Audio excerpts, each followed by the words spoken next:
Iran തിരിച്ചടിച്ചു. അവർ Israel ആക്രമിക്കുന്നു.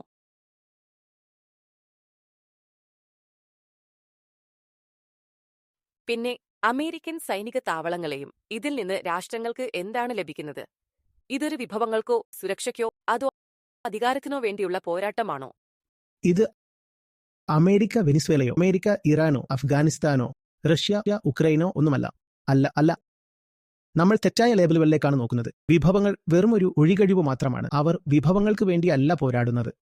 അവർ പോരാടുന്നത് വസ്തുത എന്തെന്നാൽ ഇറാന്റെ കാര്യത്തിൽ സംഭവിക്കുന്നത് കണ്ടാൽ ലോകത്തിലെ എല്ലാ രാജ്യങ്ങളും തങ്ങൾക്ക് അമേരിക്ക വരെ എത്താൻ ശേഷിയുള്ള ഒരു ICBM വേണമെന്ന്. അതുകൊണ്ട് അവർ എണ്ണയ്ക്ക് വേണ്ടിയാണ് പോരാടുന്നത് എന്ന് തോന്നിപ്പിക്കും. പക്ഷേ അവർ യഥാർത്ഥത്തിൽ പോരാടുന്നത് എണ്ണയ്ക്ക് വേണ്ടിയല്ല. ലോകത്തിലെ ഓരോ രാജ്യവും ചിന്തിക്കുന്നത് ആ രീതിയിലാണ്. എന്റെ നഗരത്തെ തകർക്കാൻ കഴിയുന്ന ഒരു മിസൈൽ നിന്റെ പക്കലില്ല, അതുകൊണ്ട് ഞാൻ വന്ന് നിന്റെ എല്ലാ നഗരങ്ങളും നശിപ്പിക്കും. ശരി, ഒരാൾ മിസൈലോ ബോംബോ നിർമ്മിക്കുന്നത് നിങ്ങൾക്ക് തടയാനായിരിക്കും. പക്ഷേ അവരത് വിലയ്ക്ക് വാങ്ങുന്നത് എങ്ങനെ തടയും? ഉത്തര കൊറിയയെക്കുറിച്ച് ചിന്തിക്കൂ. അവർക്ക് എങ്ങനെയാണ് ബോംബ് ലഭിച്ചത്? അവർക്ക് യഥാർത്ഥത്തിൽ സ്വന്തമായ സാങ്കേതികവിദ്യ ഉണ്ടായിരുന്നു? ഇല്ല. ആരോ അതവർക്ക് എത്തിച്ചു നൽകിയതാണ്. ഉത്തരം വളരെ ലളിതമാണ്. ലോകത്തിന് ആവശ്യം. നമസ്തേ ആചാര്യജി. ഞാൻ അമേരിക്കയിലാണ് താമസം.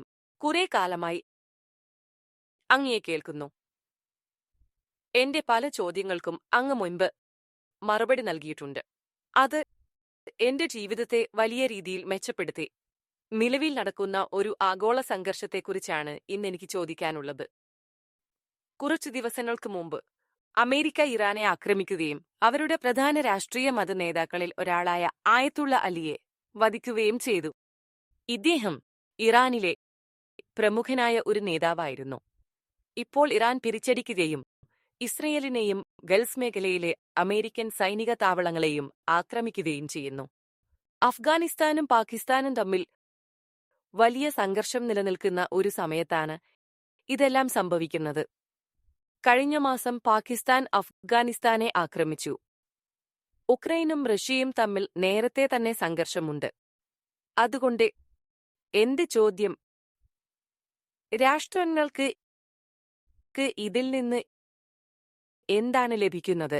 ഇത് വിഭവങ്ങൾക്കോ ഭൂപ്രദേശത്തിനോ സുരക്ഷയ്ക്കോ അതോ അധികാരത്തിനോ വേണ്ടിയുള്ള പോരാട്ടമാണോ? ഇതൊന്നും ഇതിനെക്കുറിച്ചല്ല.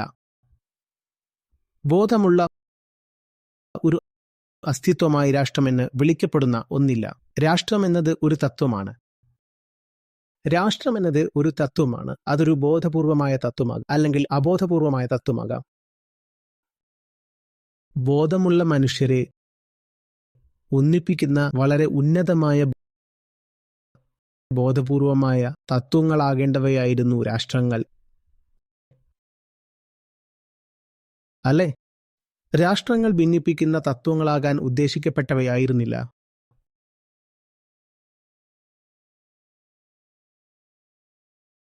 ഓർക്കുക, ഈ തത്വം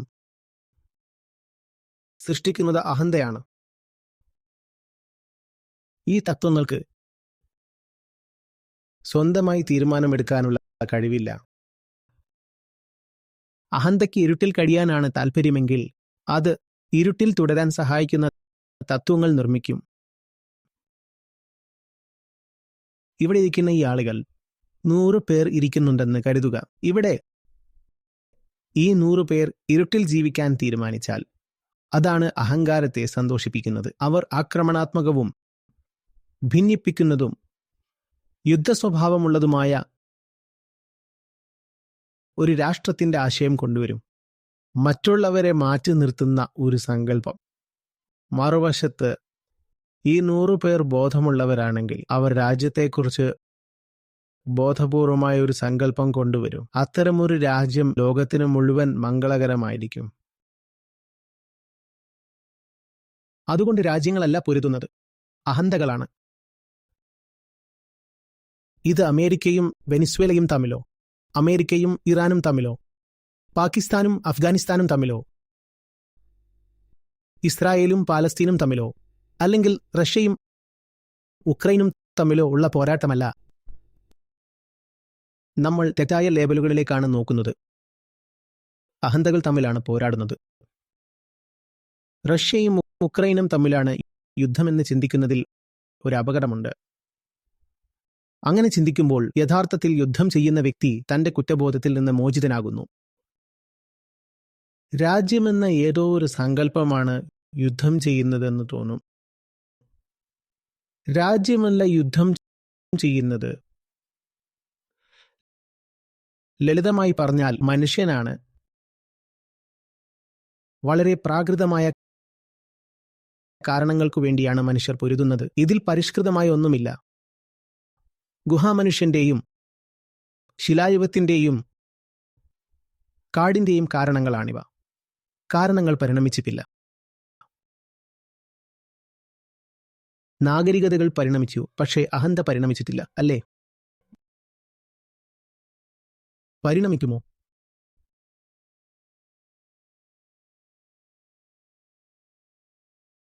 ശാസ്ത്രം പരിണമിക്കും, സാങ്കേതിക വിദ്യ പരിണമിക്കും, നാഗരികതകളും വ്യവസ്ഥിതികളും പരിണമിക്കും.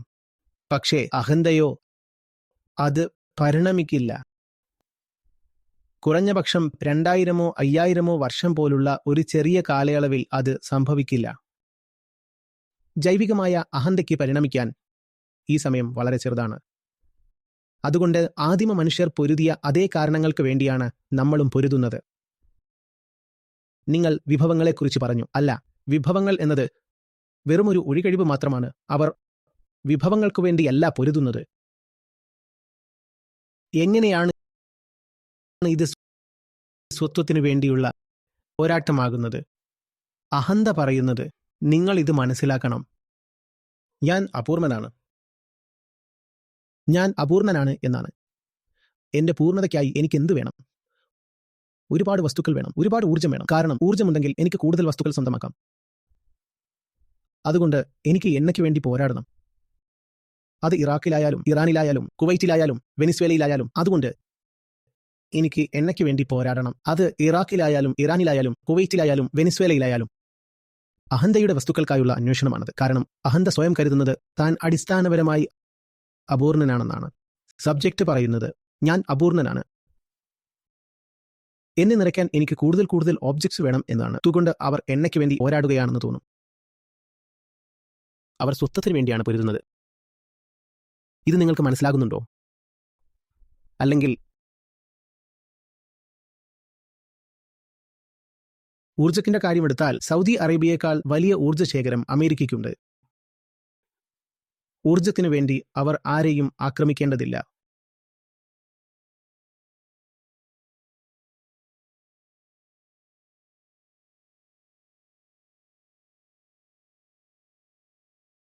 അമേരിക്കയിൽ എത്തുന്ന തരത്തിലുള്ള ആയുധങ്ങളൊന്നും ഇറാന്റെ പക്കൽ ഉണ്ടാകാൻ സാധ്യതയില്ല.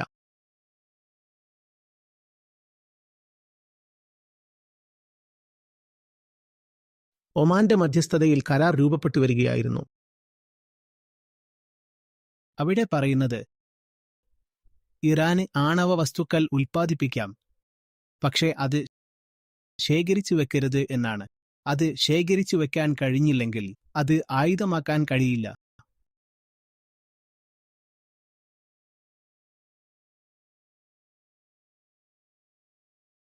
നിങ്ങൾക്ക് മനസ്സിലാകുന്നുണ്ടോ? എന്താണ് ഇവിടെ പണയപ്പെട്ടിരിക്കുന്നത്? ഉപഭോഗം. എനിക്ക് എത്രത്തോളം പണം ലഭിക്കുമോ അത്രത്തോളം വസ്തുക്കൾ എനിക്ക് ഉപഭോഗം ചെയ്യാം. എനിക്ക് കൂടുതൽ കൂടുതൽ ഊർജം വേണം. ഊർജം. ഇറാന്റെ പക്കൽ ഊർജമുണ്ട്. അതുകൊണ്ട് തന്നെ ഇറാന്റെ ഊർജം പോലും ഉപയോഗപ്പെടുത്താൻ കഴിയുന്ന തരത്തിൽ അനുകൂലമായ ഒരു സർക്കാർ ഇറാനിൽ ആവശ്യമാണ്.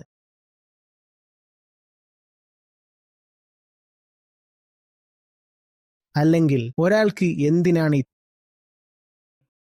ഇത്രയും ഊർജം? ഒന്ന് പറയൂ. അമേരിക്കയിലെ പ്രതിശീർഷ ഊർജ ഉപഭോഗം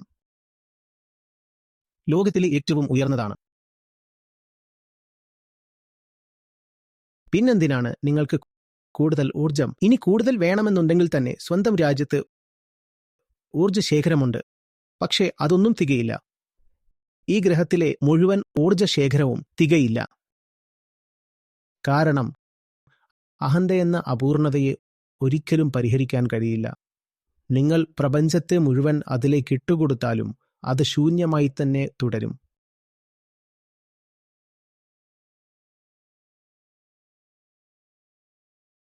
അതുകൊണ്ടാണ് നയതന്ത്രം പോലുള്ള കാര്യങ്ങൾ വിജയിക്കാത്തത്.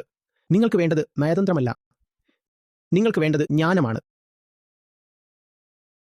അതുകൊണ്ടാണ് ഡീലുകൾ പ്രശ്നം പരിഹരിക്കാത്തത്. അതുകൊണ്ടാണ് ഈ വിദേശകാര്യ മന്ത്രിമാരും ഉദ്യോഗസ്ഥരും മധ്യസ്ഥരും അംബാസഡർമാരും എംബസികളും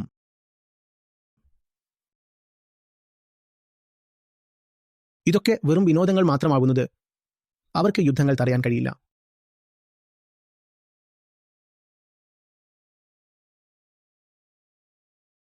നിങ്ങൾക്ക് വേണ്ടത് ജ്ഞാനമാണ്. അഹന്ത സ്വയം നിരീക്ഷിക്കുകയാണ് വേണ്ടത്. പക്ഷേ നമുക്ക് വിനോദങ്ങൾ ഇഷ്ടമാണല്ലോ, അല്ലേ? അതുകൊണ്ട് നമ്മൾ പറയും പ്രശ്നം ജിയോപൊളിറ്റിക്കൽ ആണെന്ന്. അല്ല സർ, പ്രശ്നം ഇതാണ്. ഇവിടെയാണ്, ആന്തരികമാണ്, മനുഷ്യന്റെ ഹൃദയത്തിലാണ്.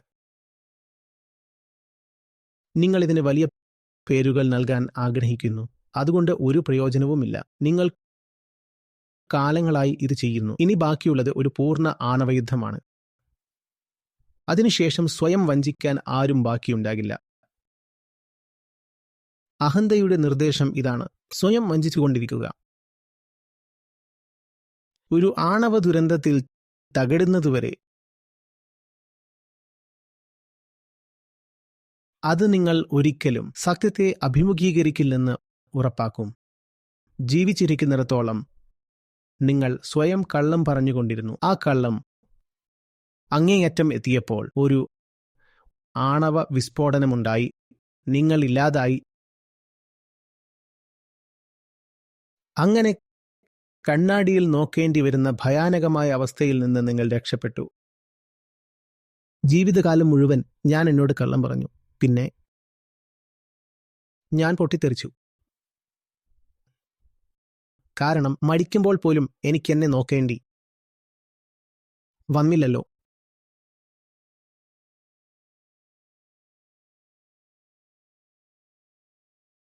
ഈ ലോക നേതാക്കൾ വലിയ പേരുകളും പദവികളും നൽകി നിങ്ങൾ അവരെ പുകഴ്ത്തുന്നു. അവർ വെറും കുട്ടികളാണ്. കുട്ടികൾ. അവർ ശരിയായ പ്രതിനിധികൾ പോലുമല്ല. അവബോധത്തിന്റെ തലമെടുത്താൽ അവരെ ഭൂരിഭാഗവും തങ്ങളുടെ വോട്ടർമാരുടെ ശരാശരി നിലവാരത്തേക്കാൾ താഴെയാണ്. ശരാശരി അമേരിക്കക്കാരൻ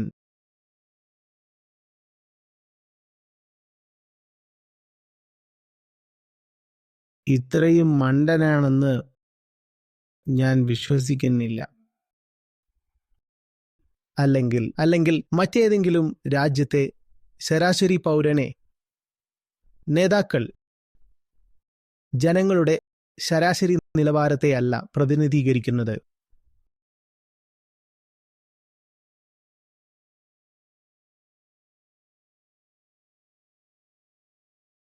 അവർ ജനങ്ങളിലെ ഏറ്റവും മോശമായ പ്രവണതകളെയാണ് പ്രതിനിധീകരിക്കുന്നത്. അഹന്ത, അടിസ്ഥാനപരമായ തെറ്റ്.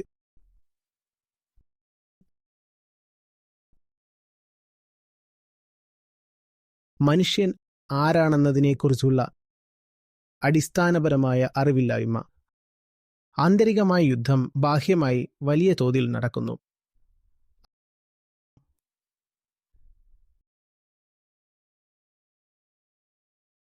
അത്രമാത്രം. ഇതിൽ കൂടുതലായി ഒന്നുമില്ല. ഞാൻ ഒരാളാണ്. ഞാനൊരു പ്രത്യേക രാജ്യക്കാരനാണ്. എനിക്കൊരു പ്രത്യേക പ്രത്യയശാസ്ത്രമുണ്ട്. എനിക്കൊരു പ്രത്യേക മതമുണ്ട്. ഞാൻ അമേരിക്കക്കാരനാണ്. നിങ്ങൾ ഇറാനിയാണ്. ഞാൻ ക്രിസ്ത്യാനിയാണ്. നിങ്ങൾ മുസ്ലിമാണ്. അല്ലെങ്കിൽ ഞാൻ ജൂതനാണ്, അല്ലെങ്കിൽ ഹിന്ദുവാണ്, മറ്റെന്തെങ്കിലും.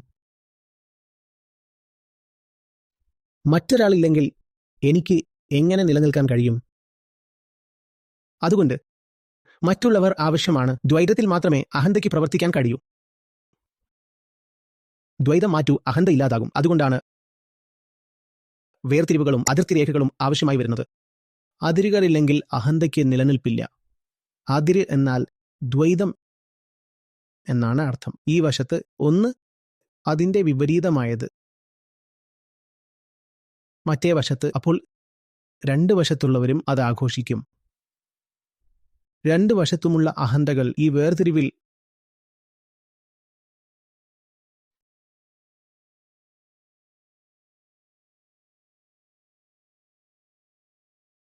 ആനന്ദം കണ്ടെത്തും. രണ്ട് വശത്തുമുള്ള അഹന്തകൾ ഈ വേർതിരിവിൽ ആനന്ദം കണ്ടെത്തും. എന്നാൽ ഈ വേർതിരിവ് തന്നെ പ്രകൃതി വിരുദ്ധമാണ്. ഈ ആഗോള യുദ്ധങ്ങളുടെ വാർത്തകൾ നോക്കൂ. എനിക്ക് ചിരി വരുമായിരുന്നു. സത്യത്തിൽ ഇതൊരു തമാശയാണ്. പ്രശ്നം ജീവനുകൾ നഷ്ടപ്പെടുന്നു എന്നതാണ്. ആ ദുരന്തം എന്നെ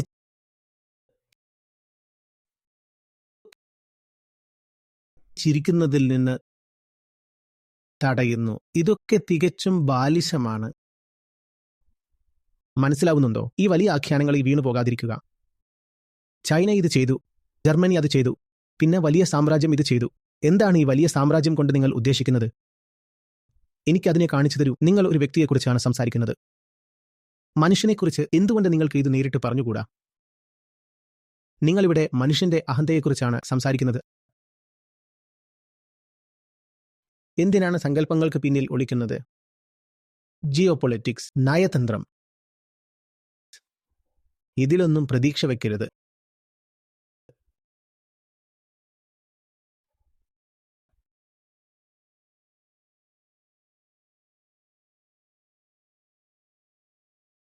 ഇവ വിജയിക്കില്ല. ഇറാനെ നിരായുധീകരിക്കണമെന്ന് പറയുന്നു. യാഥാർത്ഥ്യം ഇതാണ്. ഇറാൻ സംഭവിക്കുന്നത് കണ്ടാൽ ലോകത്തിലെ എല്ലാ രാജ്യങ്ങളും പറയും തങ്ങൾക്ക് അമേരിക്കയിലെത്താൻ ശേഷിയുള്ള ഒരു ICBM വേണമെന്ന്.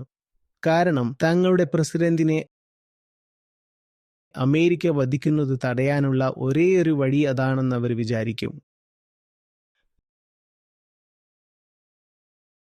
ലോകത്തിലെ ഓരോ രാജ്യവും അങ്ങനെയാണ് ചിന്തിക്കുന്നത്.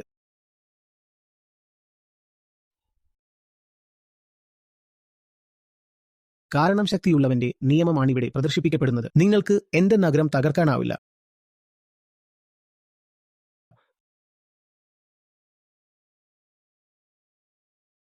അതുകൊണ്ട് ഞാൻ നിങ്ങളുടെ നഗരങ്ങൾ തകർക്കും.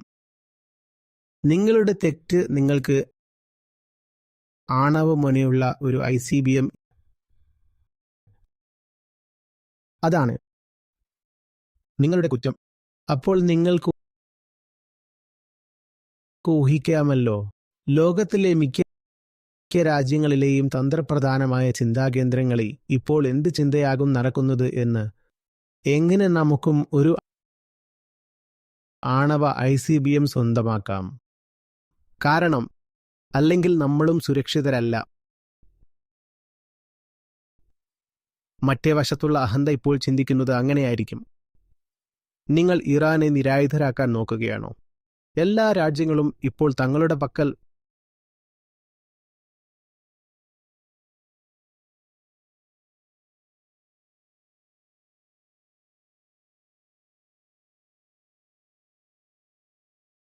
പരമാവധി ആയുധങ്ങൾ ശേഖരിക്കാനേ നോക്കൂ. യഥാർത്ഥ നിരായുധീകരണം എന്നാൽ അഹന്തയെ നിരായുധമാക്കുക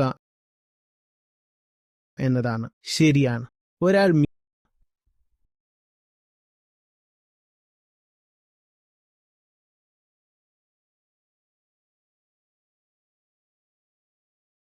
മിസൈലും ബോംബും നിർമ്മിക്കുന്നത് നിങ്ങൾക്ക് തടയാം. ശരിയാണ്. ഒരാൾ മിസൈലും ബോംബും നിർമ്മിക്കുന്നത് നിങ്ങൾക്ക് തടയാം.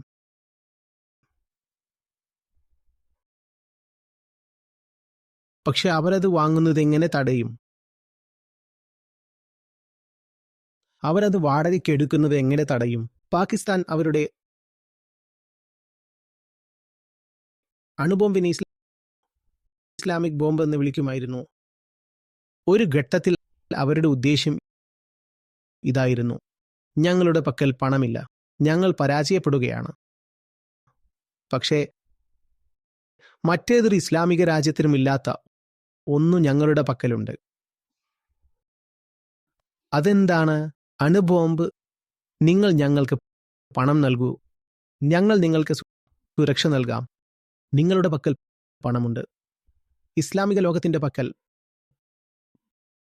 പണവും ഊർജവും തൊഴിലവസരങ്ങളുമുണ്ട്. നിങ്ങൾ ഇതൊക്കെ ഞങ്ങൾക്ക് നൽകൂ.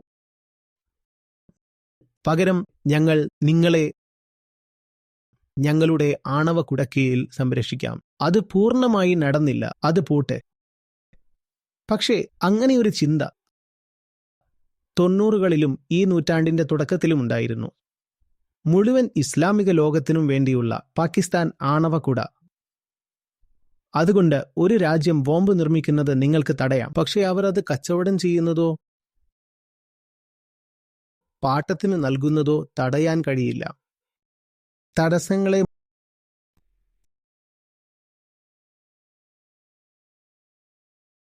മറികടക്കാൻ അഹന്ത എപ്പോഴും ഒരു വഴി കണ്ടെത്തും. അതുകൊണ്ട് ഈ ബലപ്രയോഗങ്ങൾ ഒന്നും വിജയിക്കാൻ പോകുന്നില്ല.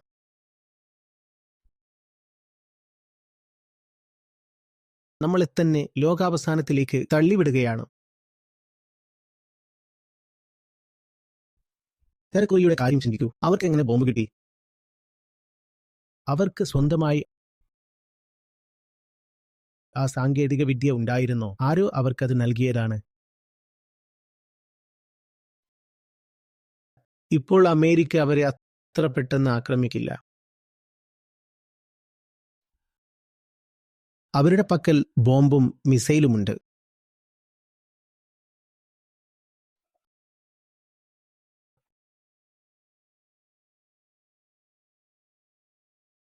അത് ലോകത്തിന് മുഴുവൻ ഒരു ഉദാഹരണമാണ്.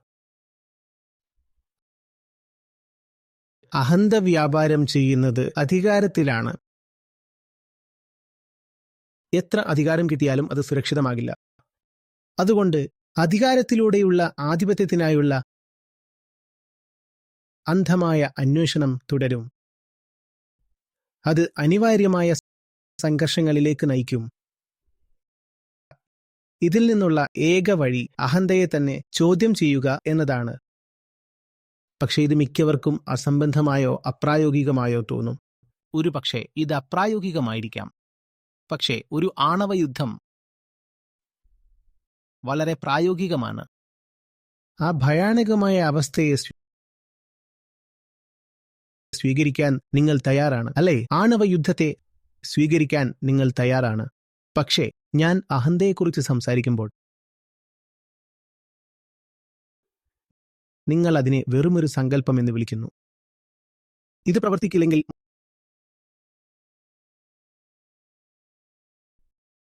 മറ്റെന്താണ് പ്രവർത്തിക്കുക എന്ന് എന്നോട് പറയൂ. നിങ്ങളുടെ പക്കൽ മറ്റൊരു വഴിയുണ്ടോ?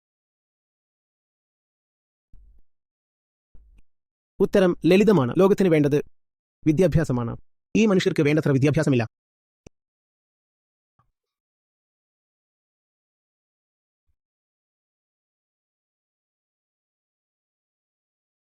നേതാക്കളുടെ കാര്യം മാത്രമല്ല ഞാൻ പറയുന്നത്, സാധാരണ ജനങ്ങളുടെ കാര്യമാണ്. ആന്തരിക വിദ്യാഭ്യാസം, ആത്മവിദ്യാഭ്യാസം.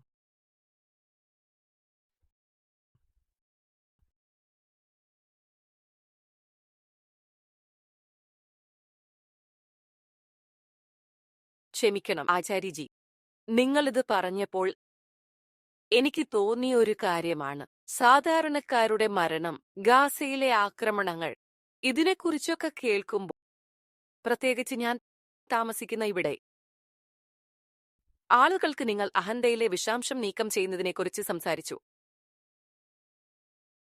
ഞാൻ ശരിക്കും നേരെ വിപരീതമാണ് കാണുന്നത്.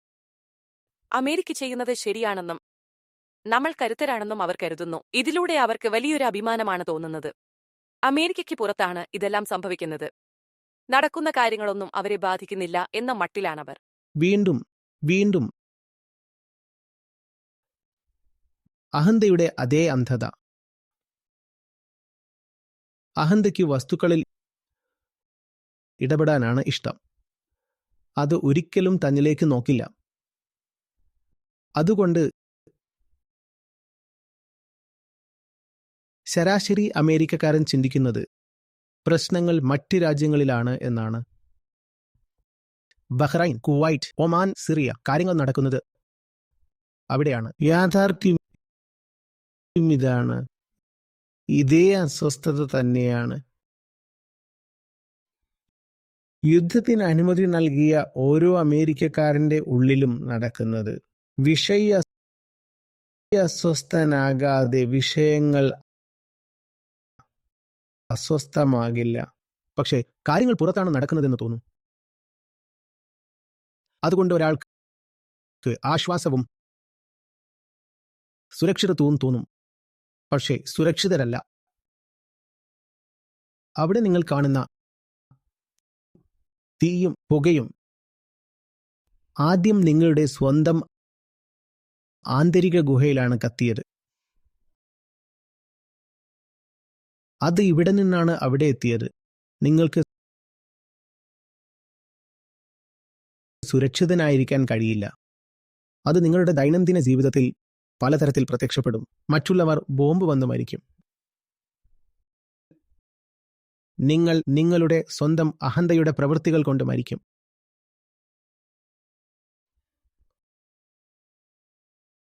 ഒരാൾക്ക് എപ്പോഴും ഒരു ബാഹ്യ പീഡകൻ ആവശ്യമാണോ? എപ്പോഴും ഒരു ബാഹ്യ ശത്രു ആവശ്യമാണോ? അപ്പോൾ അവിടുത്തെ ആളുകൾ മരിക്കുന്നത് പുറത്തുള്ള ശത്രു ബോംബ് ഇട്ടതുകൊണ്ടാണ്. നിങ്ങൾ മരിക്കുന്നത് ഉള്ളിൽ നിന്ന് നിങ്ങൾ തന്നെ ബോംബിടുന്നത് കൊണ്ടാണ്. ആക്രമണത്തിലും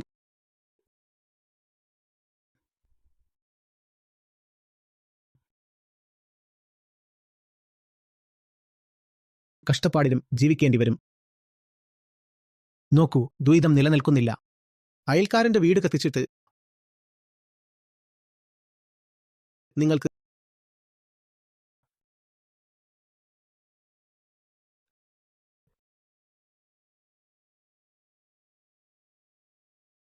സമാധാനമായി ഇരിക്കാൻ കഴിയില്ല. അത്രയും ലളിതമാണത്. ഇന്ന് വിഷാദരോഗവും ഉത്കണ്ഠയും അതുകൊണ്ടാണ്. തീർച്ചയായും ഇതിനെ അമേരിക്ക ലോകമെമ്പാടും കാണിക്കുന്ന അരുതായ്മകളുമായി ബന്ധിപ്പിക്കുന്നത് ഒരു സാമാന്യ ബുദ്ധിക്ക് നിരക്കാത്ത കാര്യമായി തോന്നും. അമേരിക്കയിൽ മാനസിക രോഗങ്ങൾ പടരുകയാണെങ്കിൽ ലോകമെമ്പാടും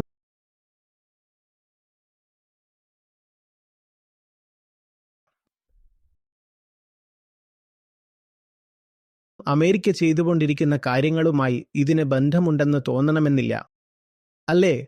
ഞാൻ അമേരിക്കയെ പ്രതിക്കൂട്ടിലാക്കി ലോകത്തെ ബാക്കിയുള്ളവരെ കുറ്റവിമുക്തരാക്കുകയല്ല. നമ്മളെല്ലാവരും ഒന്നാണ്. സത്യത്തിൽ ലോകം മുഴുവൻ അമേരിക്കൻ സ്വപ്നത്തെ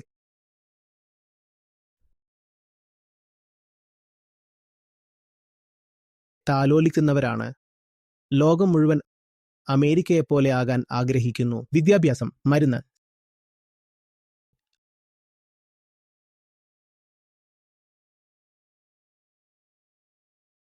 സാങ്കേതികവിദ്യ എന്നീ മേഖലകളിൽ അമേരിക്കക്കാർ നൽകിയ സംഭാവനകളെ ഞാൻ നിഷേധിക്കുന്നില്ല.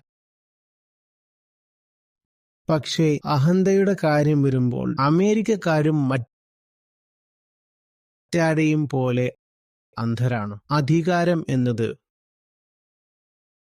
പകുതി അന്ധരായവരെ പൂർണ്ണ അന്ധരാക്കി മാറ്റും.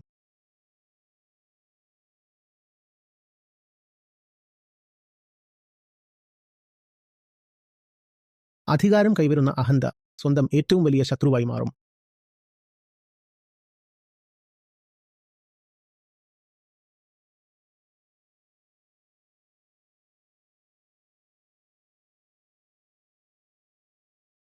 എന്റെ പേര് സലോനി. ഞാൻ അമേരിക്കയിലാണ് താമസം. ആചാര്യജിയോട് എപ്പോഴും പല ചോദ്യങ്ങളും ചോദിക്കാറുണ്ട്. ഇന്ന് അദ്ദേഹം മറുപടി നൽകിയത് എന്റെ വളരെ കാലമായുള്ള ഒരു സംശയത്തിനാണ്. എന്റെ വളരെ കാലമായുള്ള ഒരു സംശയത്തിനാണ്. അഹന്ത ജീവിക്കുന്നത് സങ്കല്പങ്ങളിലാണ് എന്ന് ഇന്ന് മനസ്സിലാക്കി. മിക്കവരും വസ്തുതകളെ അഭിമുഖീകരിക്കാൻ ആഗ്രഹിക്കുന്നില്ല. നമ്മുടെ സങ്കടങ്ങൾക്ക് റിയാലിറ്റിയല്ല, മറിച്ച് വസ്തുതകളെ നേരിട്ട് കാണാത്തതാണ്. പലപ്പോഴും വസ്തുതകൾ കടുത്ത യാഥാർത്ഥ്യങ്ങളായിരിക്കും. നമ്മുടെ സങ്കടങ്ങൾക്ക് കാരണം റിയാലിറ്റിയല്ല, വസ്തുതകളെ നേരിട്ട് കാണാത്തതാണ്. എന്റെ സുഹൃത്തുക്കളുടെ ഇടയിലും ഇത് ഞാൻ കാണുന്നുണ്ട്. ഞാൻ ആചാര്യജിയോട് ചോദിച്ച ചോദ്യത്തെക്കുറിച്ച് ചിലരൊക്കെ കേട്ടിട്ടുണ്ടാകും. അമേരിക്ക പുറം ലോകത്തോട് ചെയ്യുന്ന ഓരോ കാര്യവും ഉള്ളിലും ഒരു വലിയ തീ പടർത്തുന്നുണ്ടെന്ന് അദ്ദേഹം പറഞ്ഞു. എന്റെ സുഹൃത്തുക്കൾക്കും ഇവിടെ എനിക്കറിയാവുന്ന ആളുകൾക്കും ഇടയിൽ ഞാനത് കാണുന്നു. അവർക്ക് വലിയ തോതിൽ ഉത്കണ്ഠയുണ്ട്. വിനോദങ്ങളിൽ അവർ ഇതിനെ മറക്കാൻ ശ്രമിക്കുന്നു.